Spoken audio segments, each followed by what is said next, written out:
I remember when I was a lot younger, I used to go round to my grandmother's house and stay, sometimes for 1 or 2 days, sometimes for a week.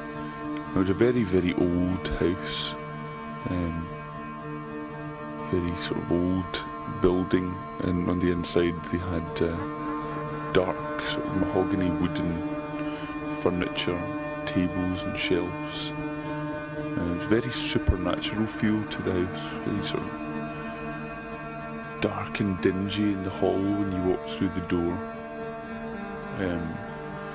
The sort of things were flickering shadows, you'd see flickering shadows. During the day, in broad sunlight, not a lot of sunlight came into the front part of the house, so it was very sort of shadowy. And I used to sit in my grandmother's room, and she still tells me to this day how when I was a lot younger, I used to just sit in this chair and just stare at the corner of this room, smiling. And she was convinced that there was something else in that room that I was looking at. So as I say, the whole house was very enchanted. The downstairs I was more comfortable with than the upstairs. When I walked through this hall downstairs, that was where both my grandparents were all the time. But when I wanted to go upstairs to the nursery, these sort of old toys, I quite often go up there on my own. But in the hall, they had this, well, what can only be described as a pretend candle. Now it looked like a real candle, it felt like real wax. It had a wick, and it was encased in this glass box with old brass frame. It looked like a very, very old antique. And when it was night time, the flame lit and sort of flickered away. It sort of danced, a big red flame.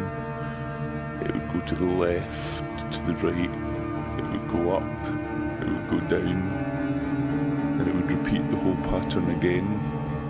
And just when you thought there was a pattern starting to emerge with the way this flame started dancing, it would change. It was as if it knew that you were watching it, and it would just try and catch you out. Well, I thought this was very, very scary. So I used to run past this candle as quickly as I could into the nursery, play with my toys. I'd close the door and I'd play with my toys, very old toys, but yet I'd still feel that I'd know that candle was out there, just waiting, just dancing away.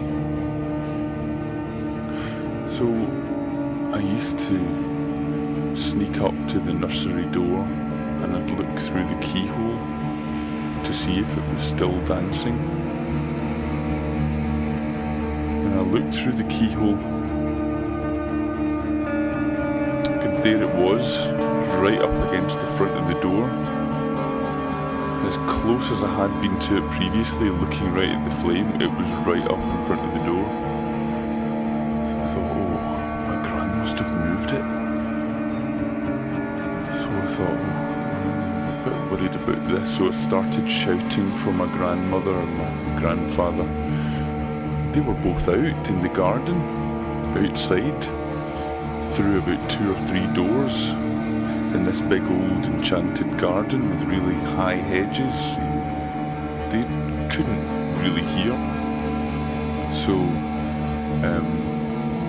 they couldn't hear me.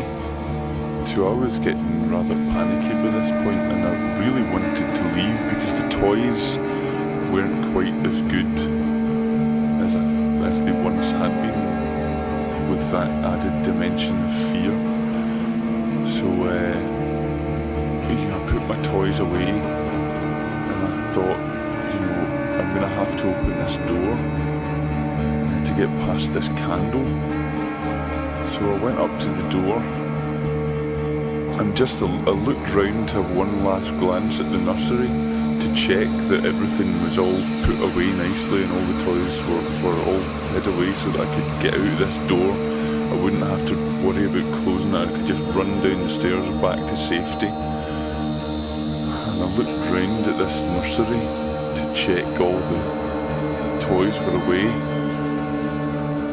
And there at the windowsill right in front of me was this candle actually in the nursery.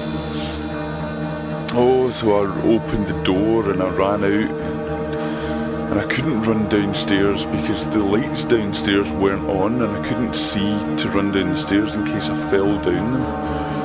And this candle was just burning and flickering away. It was like it had a mind of its own, following me about the whole upstairs. I was running about crying, trying to get away, hiding under the beds, and everywhere I looked this candle was moving faster and faster.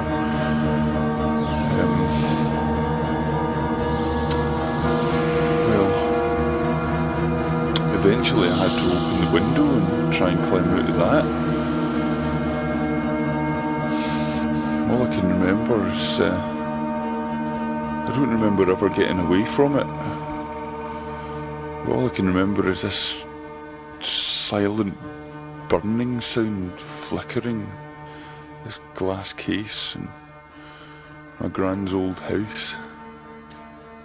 And I still can't go upstairs. I'm really scared of that candle.